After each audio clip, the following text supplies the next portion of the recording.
Morgana wakes up in a cold sweat from a nightmare in which Arthur is slowly sinking underwater. A young woman stands over him with her arm outstretched.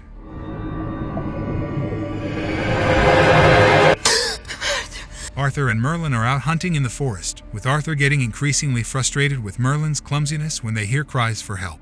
An elderly man and his young daughter are being attacked by bandits. Arthur jumps into the fray and begins to fight them off, with Merlin discreetly helping by making a tree branch fall on one of his opponents. As the last man rushes off into the forest, Arthur dismisses the tree branch as a stroke of luck and introduces himself to the couple. Their names are Ulfric and Sophia, and Arthur seems instantly interested in the latter. I'm Sophia. This is my father. Arthur Pendragon.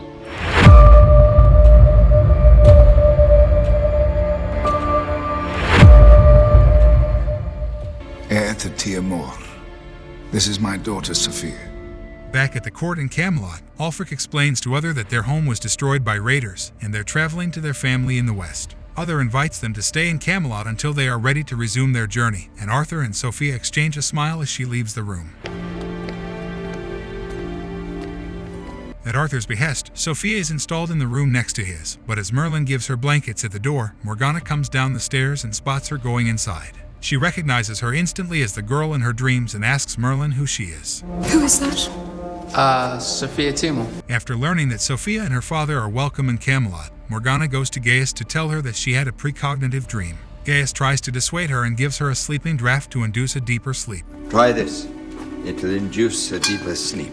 In a campfire in the forest, the last remaining bandit meets with Ulfric to receive his payment for the fake robbery earlier in the day. His complaints about the deaths of his friends are short-lived, for Ulfric quickly finishes him off with a bolt of energy from the staff he carries. If it's any consolation, you'll see them again soon. That night, Morgana had the same dream of Arthur drowning at Sophia's hands in the lake. The following morning, Arthur expresses a wish to show Sophia around Camelot. Only he needs Merlin to cover for him considering he's supposed to be on patrol duty. Merlin is hesitant to lie to the king, but Arthur's enthusiasm about Sophia wins him over. As the couple gallops out of the courtyard, they are watched from an upper window by Morgana and Guinevere.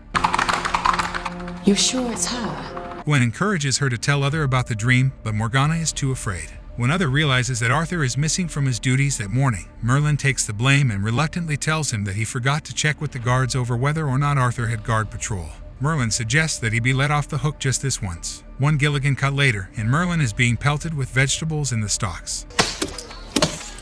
Forgot how much fun this was. Meanwhile, Arthur and Sophia are wandering through the forest when she takes his hands and looks into his eyes, chanting the words to a spell. But before she can finish, a bolt from a crossbow slams into the tree between them, and Arthur tackles her to the ground. You there! A group of hunters in the forest begin to apologize for the mistake, and after Sophia snaps at Arthur for picking up her staff, he tells her that it's time to return to the castle. Let's go down to the river. I'm taking you back to Camelot. Merlin enters Gaius's chambers covered in vegetables and shares what he knows about Arthur's instant attraction to Sophia and his desire to spend time with her. Gaius quietly takes this in, recalling Morgana's dream. Later, he enters Ulfric's room and discovers his staff leaning against a wall. Just as he's examining the runes carved into it, Ulfric enters and demands that he leave, his eyes flashing red with anger. The door was open. I thought someone may have broken in. Looks like they have. After bidding Arthur goodbye with a kiss on his cheek, Sophia bumps into Morgana on the stairwell. Brushing aside her attempt to be polite, Morgana demands to know why she's in Camelot and tells her that she knows what she's planning to do to Arthur. Sophia brushes her off as a jealous rival and enters her father's room. You've not been gone as long as I expected. Morgana has decided on a new plan of attack and goes to Arthur's room to try to talk him out of spending time with Sophia. An amused Arthur chalks it up to Morgana getting territorial and simply laughs off the fact that she's had nightmares about Sophia. Merlin is surprised to find Arthur fully dressed the following morning and once again skipping his duties in order to spend time with Sophia. Oddly blasé about the entire situation, Arthur extracts another promise for Merlin to cover for him, and once again, he ends up in the stocks. Out in the forest, Sophia successfully completes the spell over Arthur, and both pairs of eyes glow red. On seeing that Merlin is once again covered in food and Arthur is nowhere to be seen, Gaius shares his suspicions about Sophia with Merlin. In Arthur's chambers, Sophia is strengthening her hold over Arthur, insisting to him that they're in love but that people will want to separate them. A doozy-looking Arthur protests that he'll never let anyone part with them, and Sophia seals the enchantment with a kiss. Outside her chamber door, Sophia informs her father that Arthur is ready. He's ready. Tomorrow he'll do what we need him to. Ulfric leaves her, telling her that he must speak with the elders. The exchange is witnessed by Merlin, who follows Ulfric out into the forest to the lake of Avalon. Time slows down as Ulfric cries out an enchantment over the lake, and Merlin watches and off from behind a tree as blue fairies, yes, really emerge from the waters. Back in the physician's quarters, Gaius is stunned that Merlin has glimpsed Avalon, the land of eternal youth, a place that no mortal has yet seen. Merlin is more concerned about Arthur and what Sophia wants with him, and Gaius identifies father and daughter from the runes of their staffs as the Shia, powerful creatures of magic. Morgana's dream is coming true. I'm afraid Morgana's dream is coming true. In this episode's most inexplicable scene, Arthur stands before Other, Morgana, and the court in the council chamber and requests permission to marry Sophia. Other tries to make a joke of it, but when it becomes apparent that Arthur is deadly serious, he turns nasty. He threatens to have Ulfric and Sophia arrested and executed, and when Arthur yields, Other shoots him down further by telling him that he's got his whole life ahead of him. The court disperses. So, that was weird and pointless. Got your whole life ahead of you. As Other strolls down the corridors with Morgana by his side, she tries to warn him about the seriousness of the situation. But Other refuses to see it as anything but an infatuation, and Morgana teeters on the edge of telling him about her nightmare. In Arthur's chambers, Merlin walks in on him, packing his bags, and tries to tell him that he's been enchanted. He almost gets through to him when Sophia and Ulfric enter the room and urge Arthur to run away with them. Merlin points out their red eyes and their staffs, at which point Ulfric uses another bolt of energy to throw Merlin back against the wall.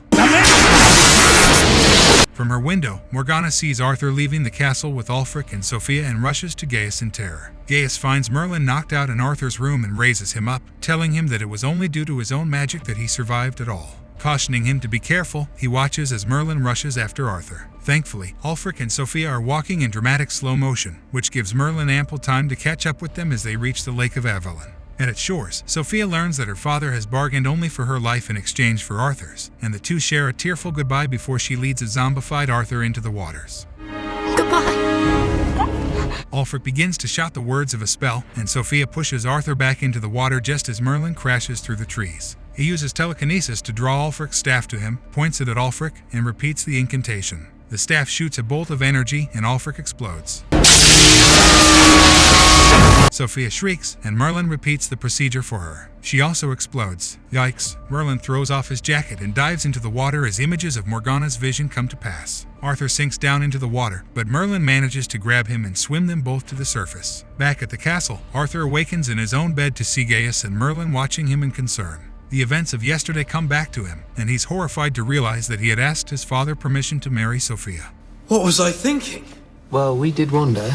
Merlin tells him the rest of the story. He had actually planned to elope with Sophia that night, but luckily Merlin followed them, hit Arthur over the head with a lump of wood, and dragged him back to Camelot. You managed to knock me out. Yep, with a lump of wood. Arthur swears them both to secrecy. In front of Other and a baffled Morgana later that day, Arthur explains his disappearance by saying he went on a hunting trip to get his mind off Sophia and that Merlin was meant to inform him. Merlin was meant to inform you. This means, of course, that Merlin gets yet another turn in the stocks. Morgana returns to Gaius's chambers for some answers, but both he and Merlin are evasive about giving them. As Gaius fetches her a stronger sleeping draft, she and Merlin exchange sidelong glances. Still confused, she leaves for the night.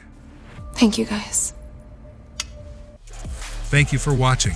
Please subscribe to the channel and smash the bell button. Write in the comments section what kind of movie you would like to see next.